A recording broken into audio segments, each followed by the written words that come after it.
다 같이 묵도하심으로 수요 예배를 함께 드리겠습니다.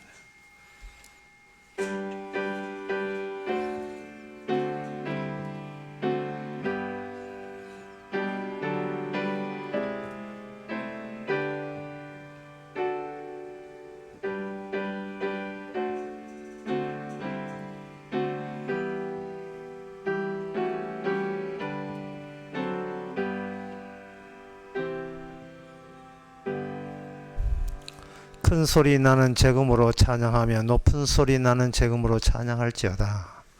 호흡이 있는 자마다 여호와를 찬양할지어다. 할렐루야. 진정 우리가 살아있어 호흡을 한다면 그 호흡 하나하나가 주님에 대한 찬양과 감사와 기쁨이 되게 하여 주시옵소서. 예수님 이름으로 기도합나이다. 아멘. 찬송가 231장 합시다.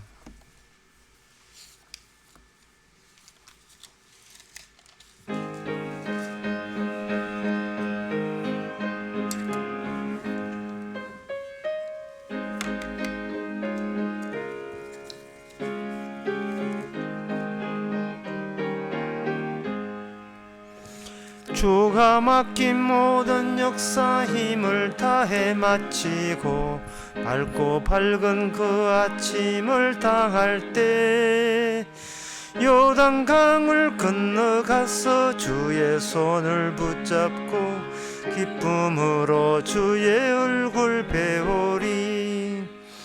나의 주를 내가 그의 곁에 서서 배우며 나의 주를 손에 못자국을 보아 알겠네. 구름 타고 올라가서 주님 앞에 절하고 온유하신 그 얼굴을 배울 때 있을 곳을 예비하신 크신 사랑 고마워 나의 주께 기쁜 찬송 드리리. 나의 주를 내가 그의 곁에 서서 배우며 나의 주를 손에 못자국을 보아 알겠네. 이 세상을 일찍 떠난 사랑하는 성도들 내가 올 줄 고대하고 있겠네. 저희들과 한 소리로 찬송 부르기 전에 먼저 사랑하는 주를 배우리. 나의 주를 내가 그의 곁에 서서 배우며 나의 주를 손에 못자국을 보아 알겠네. 영화롭게 시온 성문 들어가서 다닐 때 흰 옷 입고 황금 길을 다니며 금고문고 맞추어서 새 노래를 부를 때 세상 고생 모두 잊어버리리. 나의 주를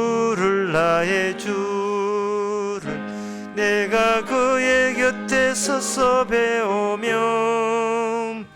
나의 주를 손에 못자국을 보아 알겠네. 이 시간 다 함께 기도합시다. 기도 제목은 정답을 아는 사람은 세상에 일체 꿀릴 필요가 없습니다. 십자가의 능력이 정답이고 그게 구원이고 그게 인생의 모든 해답이고 세상의 해답이라면 더는 세상을 부러워하지 않도록 다 같이 기도합시다.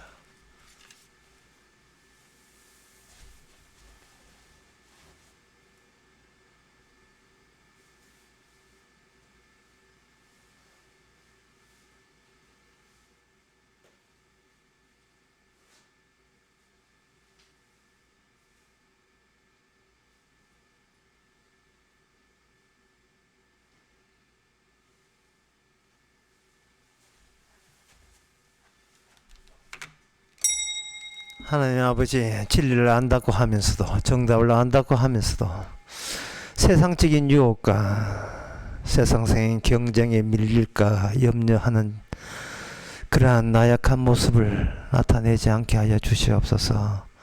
더는 세상에 부러운 것이 없게 하여 주시옵소서. 예수님 이름으로 기도합니다. 아멘.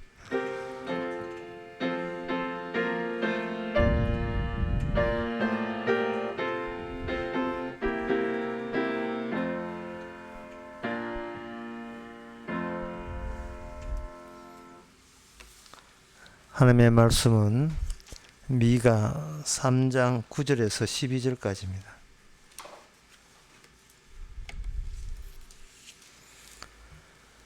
야곱 족속의 두려움과 이스라엘 족속의 치리자 곧 공의를 미워하고 정직한 것을 굽게 하는 자들아, 청컨대 이 말을 들을지어다. 시온을 피로 예루살렘을 죄악으로 건축하는 도다. 그 두령은 뇌물을 위하여 재판하며 그 제사장은 삭슬을 위하여 교훈하며 그 선지자는 돈을 위하여 점치면서 오히려 여호와를 의뢰하여 이르기를 여호와께서 우리 중에 계시지 아니하냐, 재앙이 우리에게 임하지 아니하리라 하는도다. 이러므로 너희로 인하여 시온은 밭같이 갈물 당하고 예루살렘은 무더기가 되고 성전에 사는 수풀의 높은 곳과 같게 되리라. 아멘.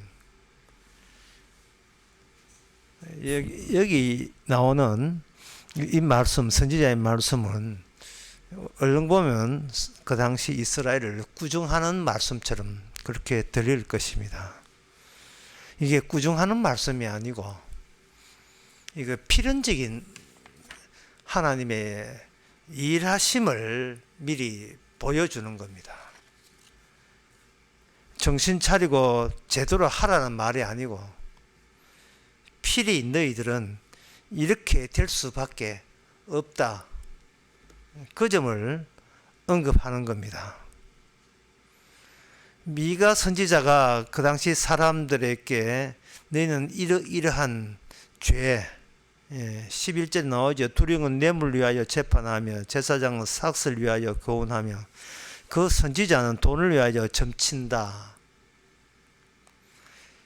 이 말은 이러지 말라는 이야기 아니고 인간이 모여 사는 사회, 그 세상은 필연적으로 이쪽으로 나갈 수밖에 없는 그러한 운명을 갖고 있습니다.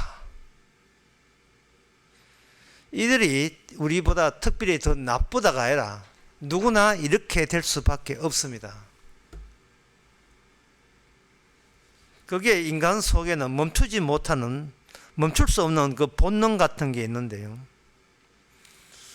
인간들은 그 자신의 본능이 나쁘다는 생각을 절대로 인간은 하지 않습니다.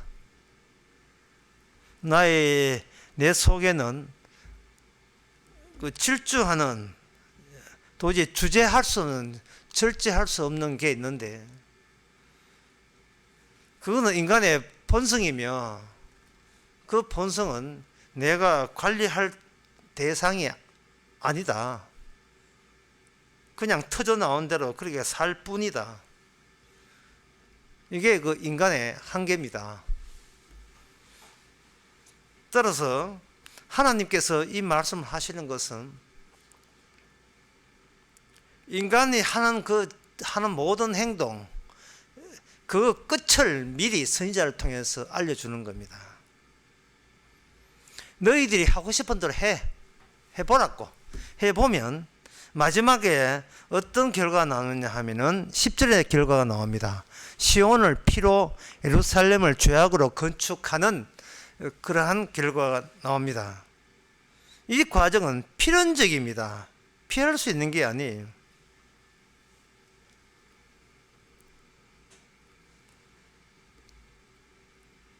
그래서 이 선지자의 이야기가 그 하나님께서는 이렇게 의도했는데요. 하나님께서 이스라엘 사람이나 뭐 이방 사람이나 자기의 본성대로 본능대로 모든 행동을 할 때 그 행동의 그 성질과 그 속성을 어디다가 한 군데로 이렇게 모으는 겁니다. 그 비가 오게 되면 지붕에 홈통을 통해서 물이 내려오죠. 그러면 지붕에 있는 물이 홈통을 통해서 아래쪽에 땅 있는 쪽으로 모이잖아요. 인간들이 하고 있는 모든 그 본성의 속성을 뚜렷하게 드러내기 위해서 주님께서는 무엇을 준비했느냐? 예루살렘을 준비하신 거예요. 너희들이 하고 싶은 대로 다 해보라고. 다 해보면 거기서 그 인간들이 자연스럽게 하는 모든 행동이 결국은 예루살렘을 피로 장식하는 결과를 낳는다는 사실을 주님은 선지자를 통해서 이스라엘에게 미리 보여주시는 겁니다. 그러니까 인간들이 합해가 우리 예루살렘을 피로 장식하고 시온을 아주 죄악으로, 예루살렘을 죄악으로 건축하고 시온을 피로 아주 물들여 버리자. 그래, 그렇게 하자. 이렇게 의논을 하지 않더라도 그렇게 의논할 사람 어디 있어요? 뭐 예루살렘하고 원수 지닌 것도 아닌데 그냥 자연스럽게 살게 되면 예루살렘은 모든 죄악이 유입되게 돼 있고, 그 예루살렘, 같은 말 시온이에요. 시온은 피로서 그 폭력의 현장이 될 수밖에 없습니다. 그런 점에서 이 미가 선지자가 하는 이야기가 무척 고마운 이야기예요.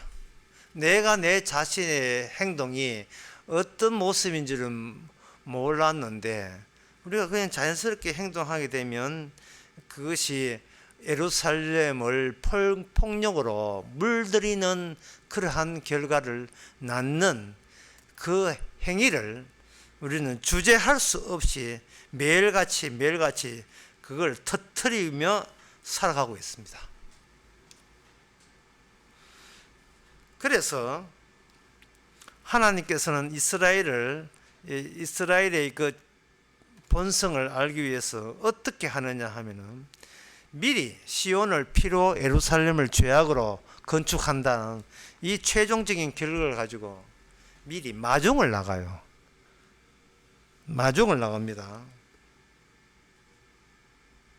마중을 나가게 되면 뭐를 만나게 되냐면 11절을 만나게 돼요. 11절의 그 끝부분에 보게 되면 여호와를 의뢰하여 이르기를 여호와께서 우리 중에 계시지 아니하냐. 재앙이 우리에게 임하지 아니하다. 재앙이 우리에게 임하지 아니한다와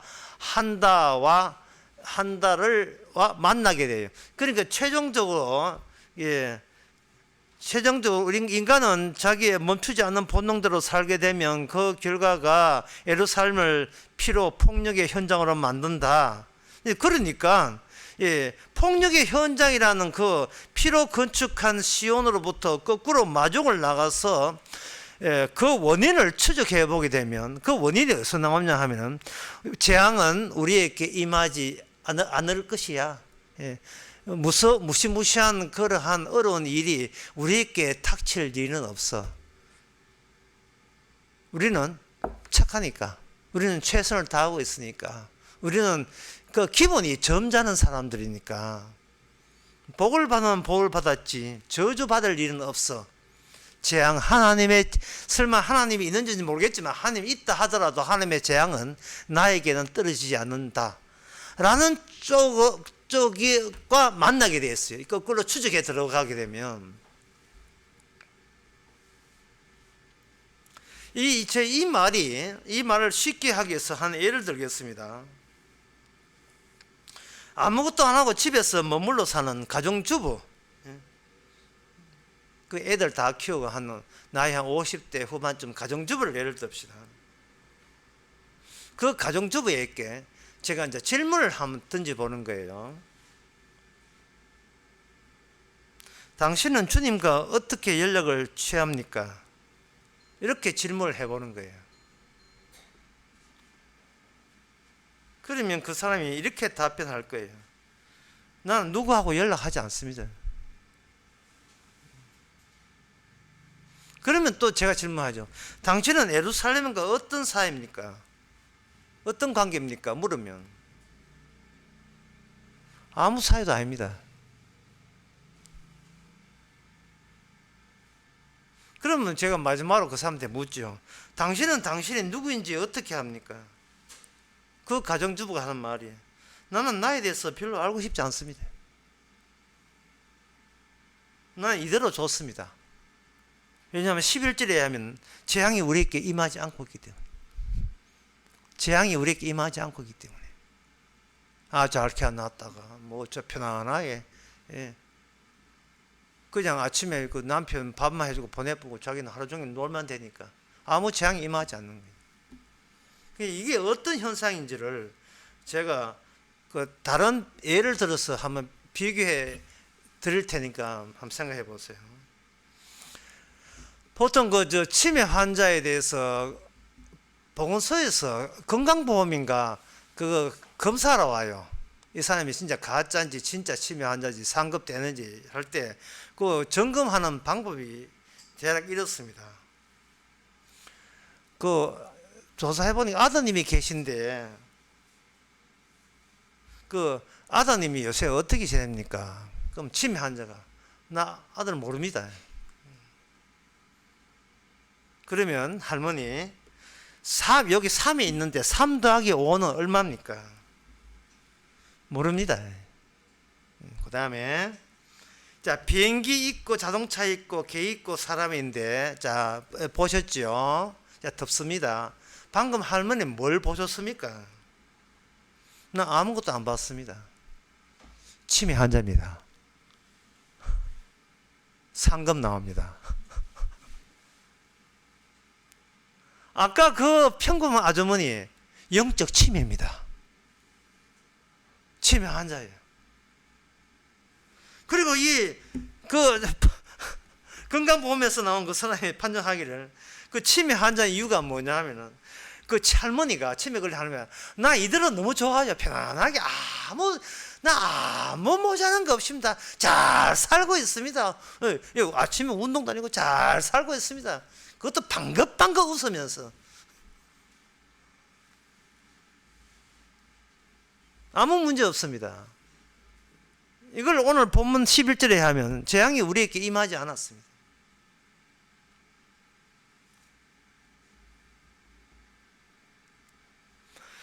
바로 그런 사람들은, 영적 치매 환자들은 그들의 살아가는 그 방식이 오직 나만 재앙이 안 임하고 편하면 그게 오케이다 하는 거. 그 삶의 방식이 멈출 수 없는 본능이며, 그것이 뭐를 유발했느냐 하면은 그것을 예루살렘을 피로 폭력의 현장으로 만들어 버린 거예요. 그런데 영적 치매 환자들은 그걸 모르는 거예요. 나만 편하면 되지. 아까 질문 다시 제가 일깨워 드릴까요? 당신은 주님과 평소에 어떻게 연락합니까? 연락 안 합니다. 당신은 예루살렘과 무슨 관계 있습니까? 예루살렘 아무 관계 없습니다. 나 해외여행 안 가는데 관계 없습니다. 당신은 누굽니까? 난 별로 알고 싶지 않습니다. 내 몸 편하면 되지. 뭐 내가 꼭 누군지 알아야 되겠습니까? 그 안다고 해서 돈 생기는 것도 아니고. 난 그대로 이대로 살래요.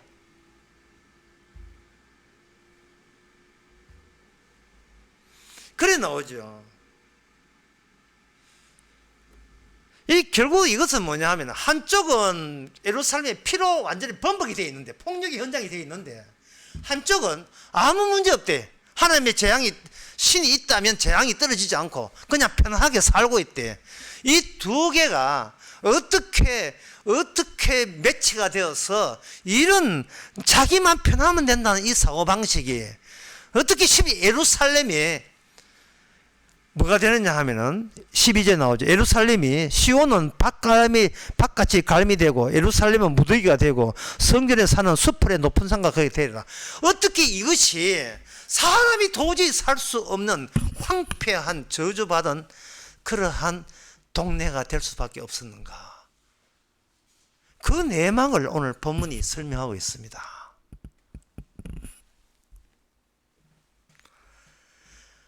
황무지가 되고 예루살렘 무더기가 되는 것은 예루살렘을 통해서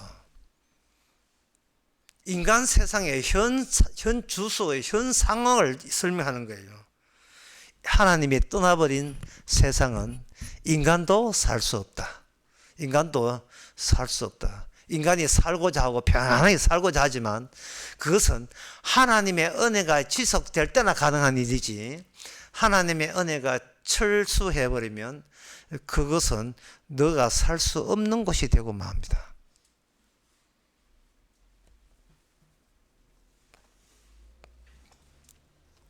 여기 미가 3장 7절에 보면 이런 말씀 나오죠. 선견자가 부끄러워하며 술기에 수치를 당하며 입술을 가릴 것은 하나님의 응답치 아니하시거니와. 하나님의 응답하지 않는다는 거예요. 근데 아까 영적 침해한 자들은 응답 하도 안 해도 지금 내 편안하게 살고 있는데 나는 그걸 아쉽지 않습니다. 응답을 안 해도 하나님 응답 안 해도 괜찮습니다. 나는 내대로 살게요. 하나님은 하늘에서 그냥 혼자 사세요. 난 땅에서 혼자 살게. 이것이 얼마나 비현실적이냐는 것을 이스라엘 예루살렘의 멸망을 통해서 하나님께서는 그 뜻을 미리 우리에게 알려주는 거예요. 그럼 이 원인이 어디냐 하면 단 하나의 삶의 방식밖에 모르기 때문에 그렇습니다. 그 하나의 삶의 방식인 것은 뭐냐? 내 편하면 세상 편하고 좋다는 거. 그 방식 외에는 다른 방식을 몰라요. 그러니까 이게 멈출 수 없는 본능이니까 본능상 인간들은 어떻게 이게 작동이 되느냐 하면 그냥 나만 편하자. 나만 조용히 살면 돼. 이제 그렇게 되다 보면 인간이 어떤 교환에 빠지냐 하면은 그러니까 자기가 편하게 사는데 좀 무슨 문제가 생기잖아요. 뭐 코로나 때문에 마스크 써야 되는지 이렇게 하면 자기를 피해자로 간주하는 경향이 있습니다.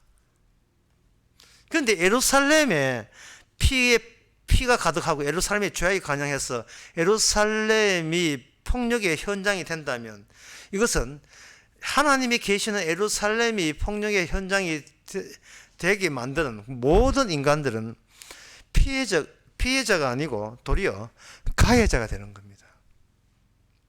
그래서 하나님께서는 이렇게 이야기하는 거예요. 모든 인간들아, 너희들 중에 피해자는 단 한 명도 없다. 너희들은 모두 하나님이 계시는 그 예루살렘을 폭력을 얼룩지게 한 전부 다 가해자들이다 라는 사실을 오늘 본문을 통해서 언급하고 있습니다. 여기 11절에 그 두령은 뇌물을 위하여 재판하며 그 제사장은 삭슬 위하여 교훈하며 그 선지자는 돈을 위하여 점치면서 이렇게 나오니까 사람들은 이 대목을 보면서 쉽게 이렇게 안일하게 생각해요. 아, 이거 두령이 나쁜 두령이고 이게 제사장이 나쁜 제사장이고 선지자가 돈을 위해서 하되 선지자가 나쁜 선지자구나. 그러면 좋은 선지자, 좋은 두령, 좋은 그 제사장을 바꾸면 되지 않겠냐. 사람들이 이렇게 생각하는데 본인들이 이런 두령과 이런 제사장과 이런 선지자를 선호했다는 사실을 전혀 모르고 있어요. 제가 설교 처음부터 다시 돌아가 볼까요? 지금 이 상황은요, 인간이 이거는 필연적이에요. 이게 바꾸어질 상황이 아닙니다. 나는 하나님의 재앙이 내한테 임하지 않으면 그걸로 족하다라고 마음먹는 순간 우리 주변에는 모조리 두령과 제사장과 그 선지자는 이렇게 삭슬 위하여 돈을 위하여 뇌물 위해서 하는 그런 사람들의 천지가 돼요. 이게 연관성이 있다고. 연관성이. 지도자는 나쁘고 나는 지도자는 나빠서 가해자가 나는 거기에 대해서 억울한 피해자다. 이 세상에 피해자는 없습니다. 피해자가 있다면 예수님만이 피해자지 다른 사람들은 가해자가 돼요.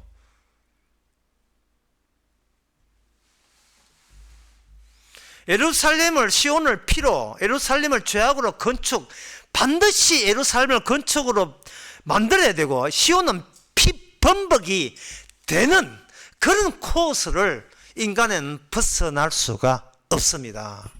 그래야 시온의 피로서 예루살렘의 죄악으로 오늘날 우리를 마중을 나오는 거예요. 우리가 그렇게 안 되자가 아니라 이미 되어질 수밖에 없다는 것을 기정사실화시켜서 기정사실이 드디어 거꾸로 뚜벅뚜벅 걸어서 우리가 어떤 삶의 방식을 고수했기에 필연적인 그러한 처참한 결과가 나오는가, 하나님이 예루살렘을 떠나버린 결과가 나오는가를 거꾸로 보여주는 겁니다. 그 결과가 뭐냐? 그냥 편안하게 살면 최고다. 이게 바로 그런 결과를 낳았다는 거예요. 나만 편하면 된다는 거예요.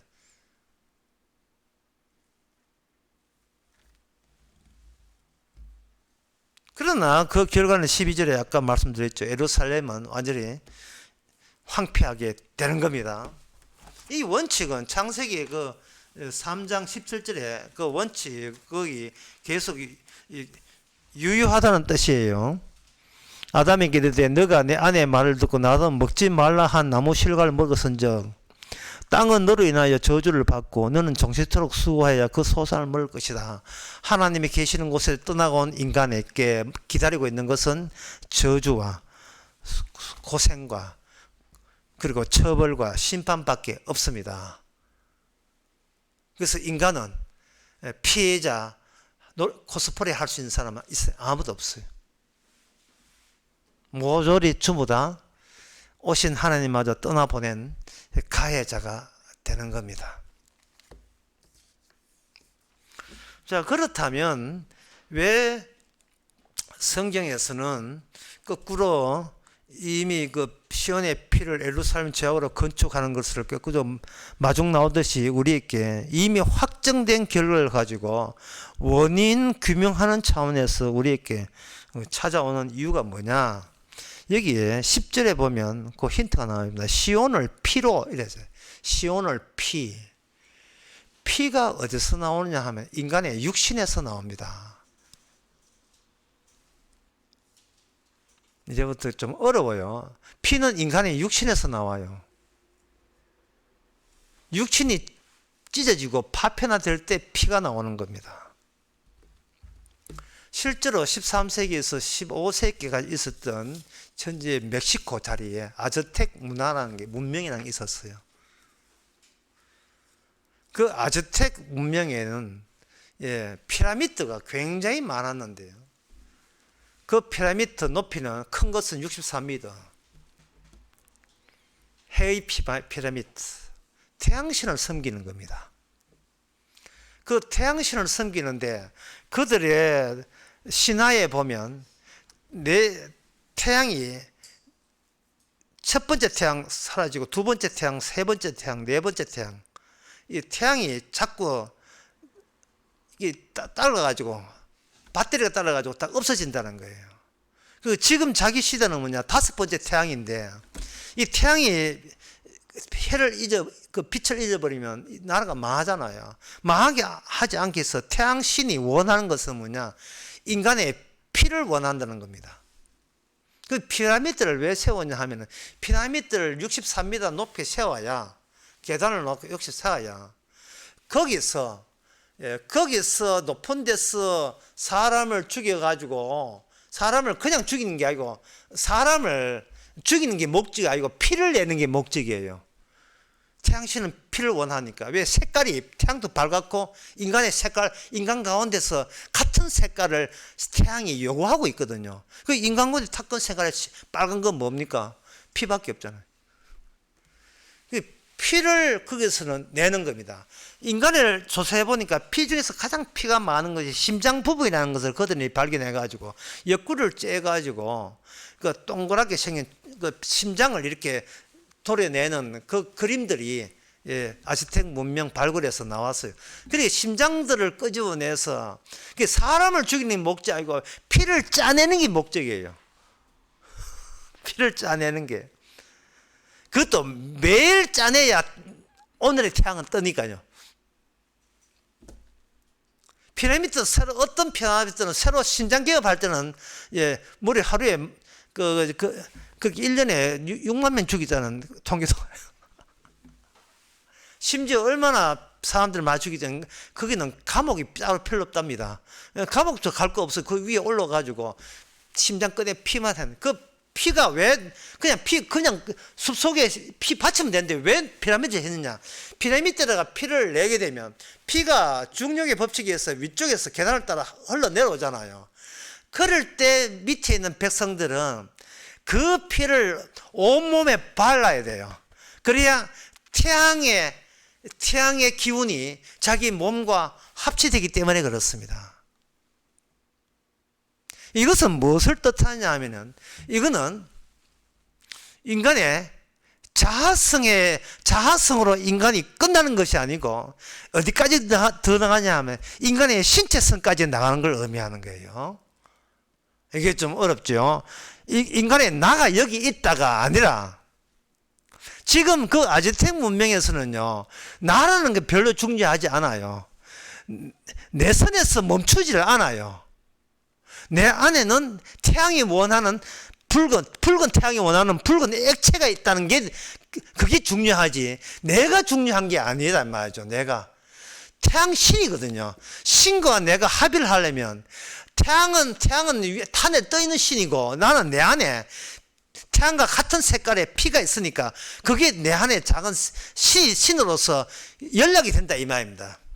그러니까 자아에서 더 깊숙이 나가서 자아 되기 이전에 더 원래적인 원형, 그거는 인간의 육체입니다. 육신이에요. 그걸 인신공양이라 하는데, 인간을 거기서 바칩니다. 바칠 때 피 흘러가면 사람들 밑에서 열광합니다. 방탄소년단 그거 아무것도 아니에요. 뭐 난리 나죠. 막 서로 다투어서 온몸에 피를 적시고자. 이거 무슨 찬송가 가사도 비싼 가사 있는 거 계단 따라 내려오니까요. 뭐 완전 미치듯이 하죠. 그러면 그 수급을, 그 재물의 수급을 어디서 하는가? 그 나라 가운데 뛰어난 전사들, 역시 전사들의 피는 안에 그 활력소가 있어가지고 태양신이 기쁘게 받거든요. 그리고 죄수들, 그런데 하는데 이게 정기적으로 드린 것도 있지만 태양신의 기분을 또 살펴야 돼요.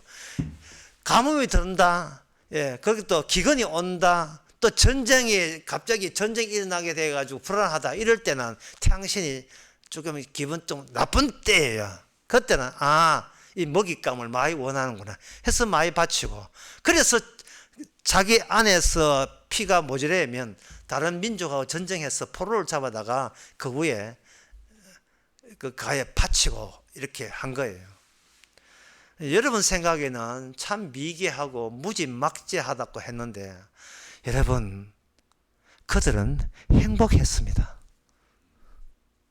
행복했어요. 이게 멈추지 않는 질주 본능이에요. 이게 자아성입니다. 그러면 그렇게 참혹한 진짜 살벌한 그런 종교 참 추잡고 더럽다고 욕하지 마세요. 거의 인간도 아담 속의 인간이고요. 오늘날 21세기 우리도 같은 아담입니다. 그러면 오늘날 우리들은 어떤 식으로 인신공양 아닌 그렇게 더러운 그런 태양신에게 바치는 제사를 우리는 어떤 식으로 할 수 있느냐? 제가 한 문장을 소개해 드리겠습니다. 이런 문장입니다. 오늘 우리 교회 목사님이 코로나 걸려서 새벽기도 안 나왔습니다. 라는 문장. 못 들었으면 다시 이야기할게요. 오늘 새벽기도는 우리 교회 목사님께서, 담임 목사님 코로나 걸려서 새벽기도 당분간 못 나오신답니다. 요거 문장. 지금 그 문장, 그 대화를 하는 사람은 뭐를 감추냐 하면 자신의 육신을 뭐에 감추냐 하면 인간의 자아에다가 감춰버렸어요. 자, 하나님은 인간의 시온의 피라고 했어요.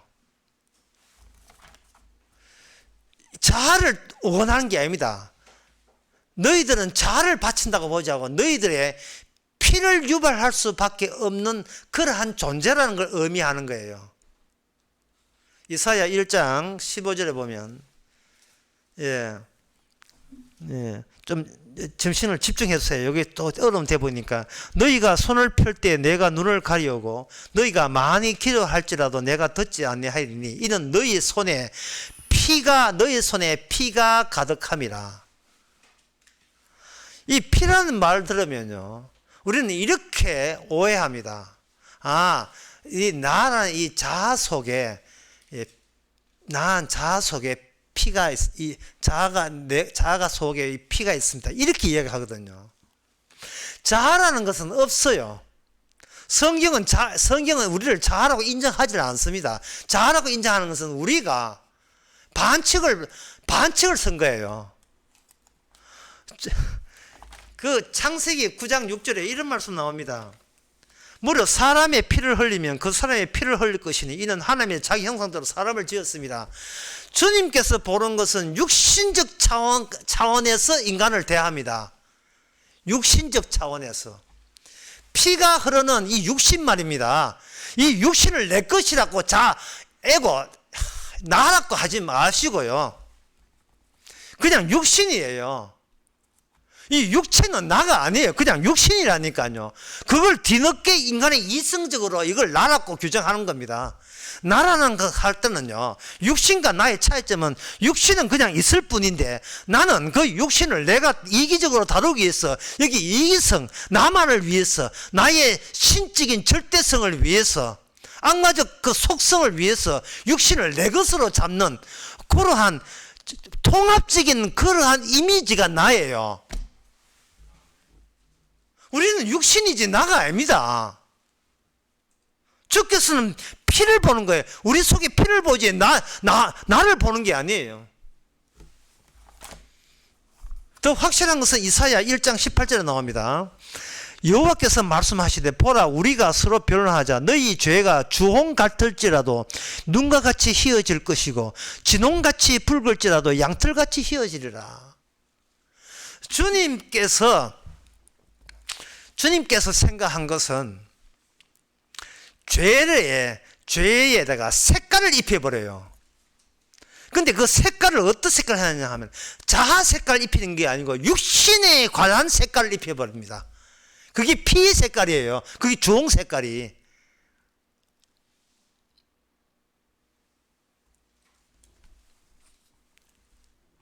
그 주홍색, 인간의 육신 자체가 자아가 잘못된 게 아니고 육신 자체가 악마와 결탁되어 있다는 겁니다.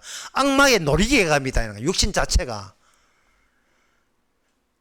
이 말은 뒤늦게 우리가 조작한 자아가 인간의 육신에서 뿜어나오는 육신적인 본능을 인간의 자아가 통제할 수 없다는 이야기입니다. 이 선악을 아는 자아가 나의 육신적인 죄를 통제할 수 없어요.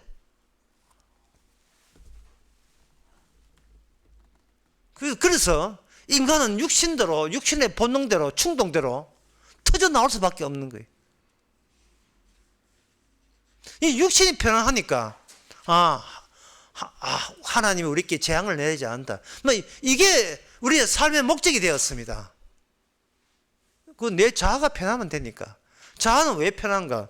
육신이 안 아프고 건강하니까요. 아프면 아프다고 또 난리죠.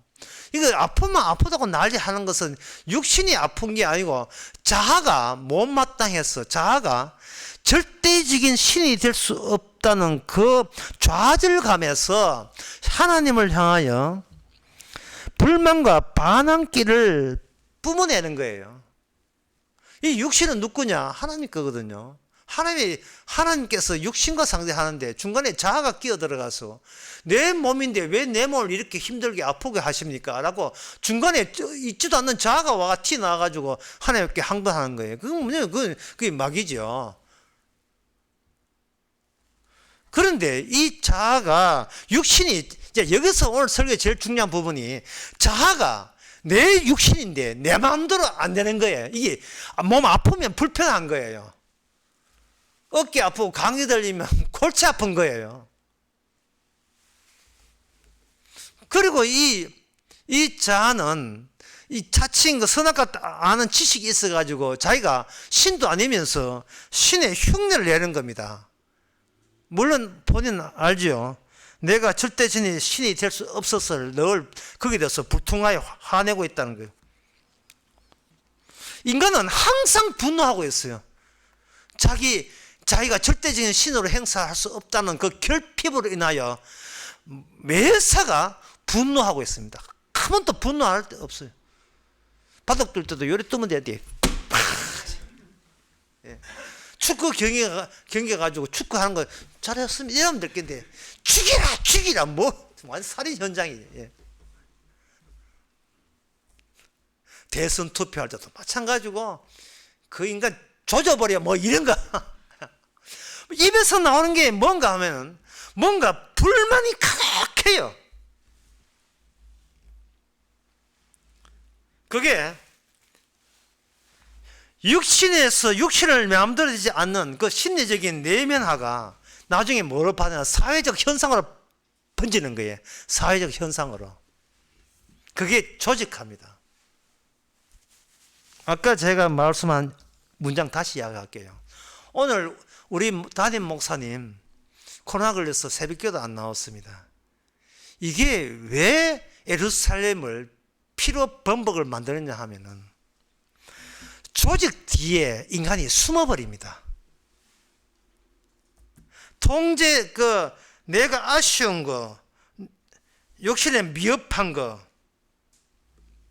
이걸 육신이 내 마음대로 안 되는 걸 이것을 어떤 조직에 소속되어 가지고 그걸 이제 조직의 신체화라 하는데요. 또는 사회의 신체화 같은 말인데 조직이 내 개인적으로 할 수 없는 것을 만족스럽게 달성해 주기를 바라는 겁니다. 자, 그 조직에 어떤 것이 있는가? 지난번도 했지만 오늘 또 한번 손가락 한번 꼽아볼까요? 시킨 대로 할 사람 아무도 없지만 첫째, 가정입니다. 가정이라는 조직. 가정에 자아를 숨겨버려요. 그 다음에 가정 다음에 교회. 나는 부족하지만 교회가 어떤 튼튼한 교회 조직이 나를 구원해 줄 거라고 생각하는 겁니다. 그래서 오늘 우리 목사님 새벽기도 코로나 새벽기도 안 나왔다는 그런 대화가 나오는 거예요. 목사 새벽기도 안 나오면 지옥 갑니까? 왜 교회에 관심을 둡니까? 내가 그 교회 안에 숨어 들어가고 싶기 때문에 미흡한 나를 교회라는 건전하고 거룩한 조직이 미흡한 나를 가려줄 수 있기를 바라기 때문에 그래. 그 다음에 조직이 직장, 그 다음에 국가, 뭐 다지요. 가정, 교회, 직장, 그리고 국가. 이 안에 인간의 자아는 희망과 포부를 품고 나를 보호해 줄 것이라고 거기에 그 조직 뒤에 숨는 거예요. 내가 내 육신의 미흡함을 그 조직이 알아서 해 주기를 원하는 겁니다. 그 아즈텍 문명에서 피를 바칠 때 그 백성들이 미치고 환장하고 좋아서 날뛰는 거 봤죠? 이게 뭐냐 하면은 그 조직 자체가 나 신체를 대신한 나의 새로운 사회적 신체가 되었기 때문에 그런 거예요. 사회적 신체가. 이번에 대선을 통해서 알 수 있잖아요. 뭐 유재미하고 언제 하는 사이라고. 윤석열하고 무슨 연락은 받았다마는 예, 투표 날입니다. 저를 찍어주세요. 뭐 연락은 받았다마는 뭐 개인적으로 안 하는 사람 아니에요. 자꾸 뒤에 숨는 거예요. 나이 30 넘어서 백수면서도 우리 아버지 재벌이다. 그 자랑하고 있는 거야. 아버지 백 믿고 한번 고급차 타고 돌아다니는 거. 가정이 조직인 거예요. 그 조직화 뒤에. 자기는 멈추지 않는 출주의 본능. 그게 사는 게 사는 방식이 딱 하나밖에 없어요. 나한테 아무 재앙이 일어나지 않는다면 누구라도 나는 흔쾌히 그 조직에 가입하겠습니다. 이런 사는 방식, 사는 스타일, 딱 이거 하나밖에 없습니다. 조직아 나를 살려라. 그걸 조직 폭력배 맞아. 조직 폭력배. 모든 조직은 조직 폭력죄와 동일해요. 교회가, 가정도 모든 게 다 그래요. 아버지 때문에 내 인생 조져놨다. 이게 무슨 말이에요? 너는 왜 인생이 안 망해야 되는데? 이미 오늘 본문에 의하면 모든 인간은 본능적으로, 이게 필연적으로 가해자입니다. 하나님에 대한 가해자들이에요. 이거는 아무리 못 멈춰도 결국 그 범죄에서, 거기서 빠져나갈 위인은 단 한 사람도 없습니다. 그런데 교회가 목사님, 훌륭한 목사님 안전 잘 돌아가게 되면 나는 덩달아 구원받는다. 이런 생각에 대해서 주님께서는 그 조직을 뜯어버립니다. 뒤에 막이 너 나와.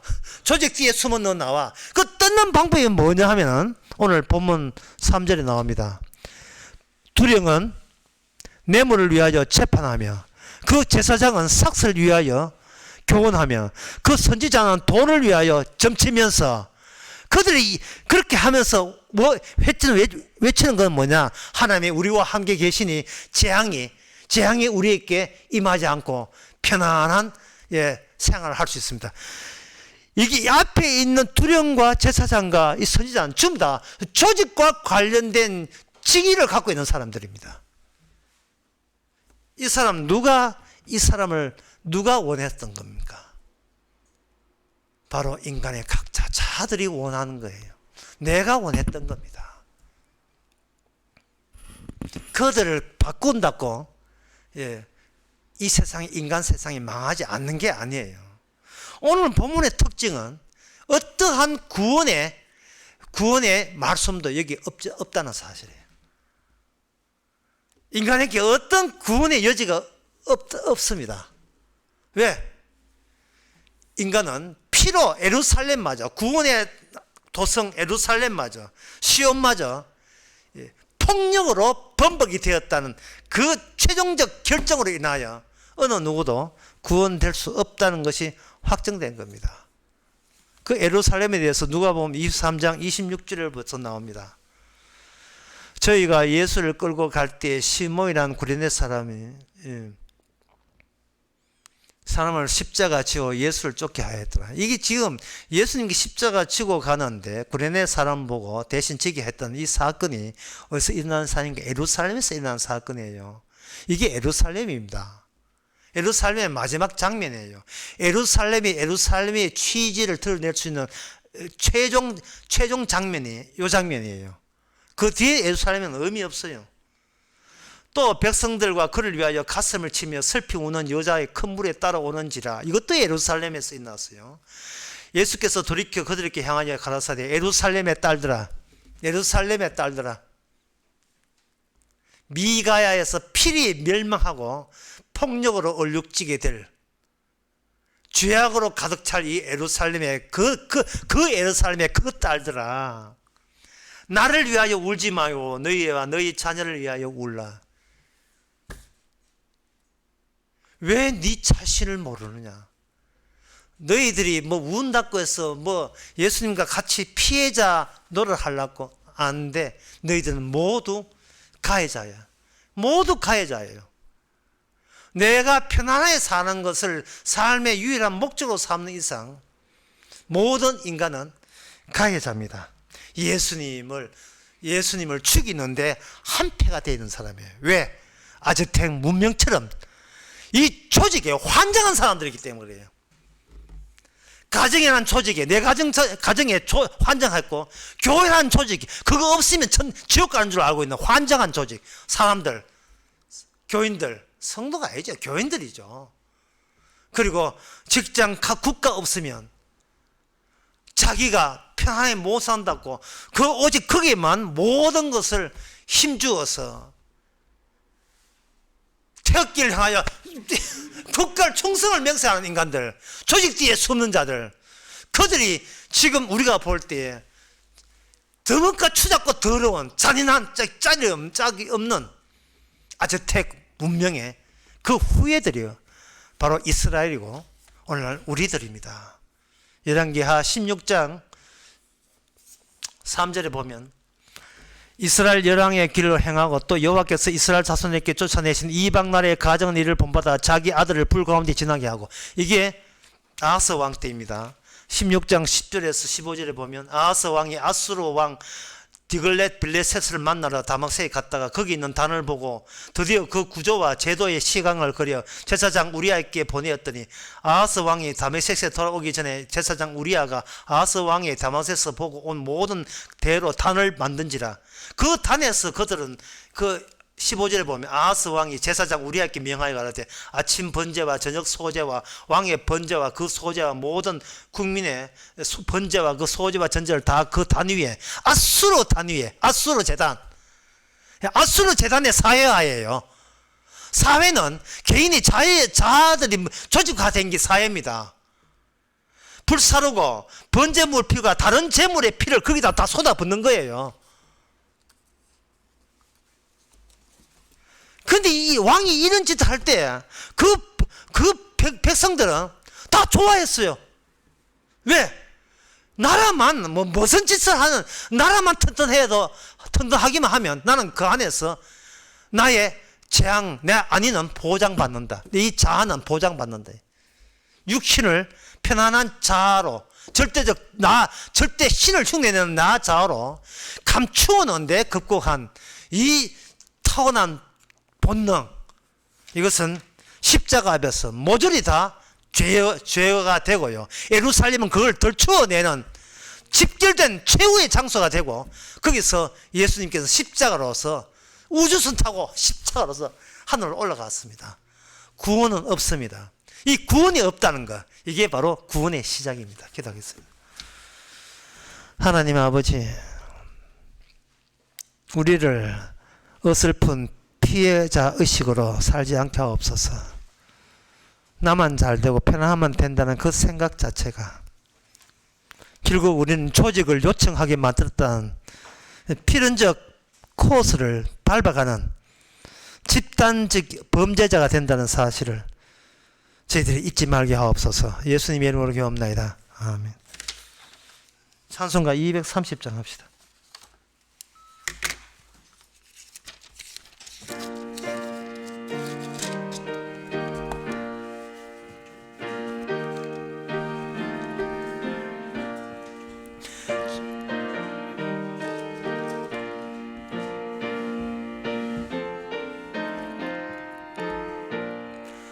좁에는 본향지 날마다 가까워 내 갈 길 멀지 않으니 전보다 가깝다.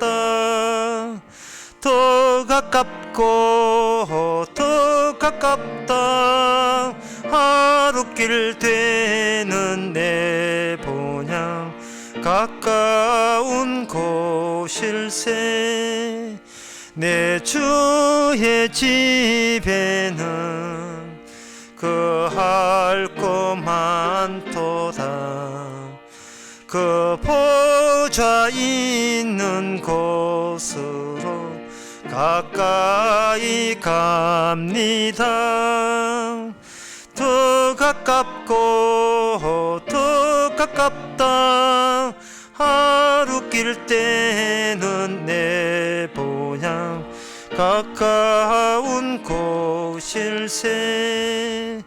내 생명 끝날에 십자가 벗고서 나 멸류관을 쓸 때가 가깝게 되었네. 더 가깝고 더 가깝다.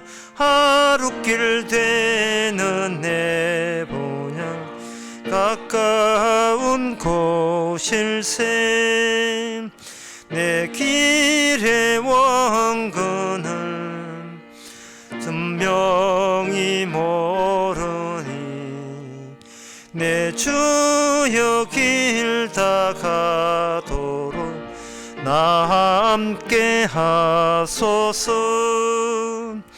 더 가깝고 더 가깝다 하루길 되는 내 본향 가까운 곳일세. 아멘. 기도합시다. 지금은 우리 주 예수 그리스도의 은혜와 하나님의 거진 사랑과 성령의 충만하심이 왜 주님께서 우리 보고 울으라 한 사실을 이제는 깨닫는 모든 성도에게 주의 이름으로 축원하나이다.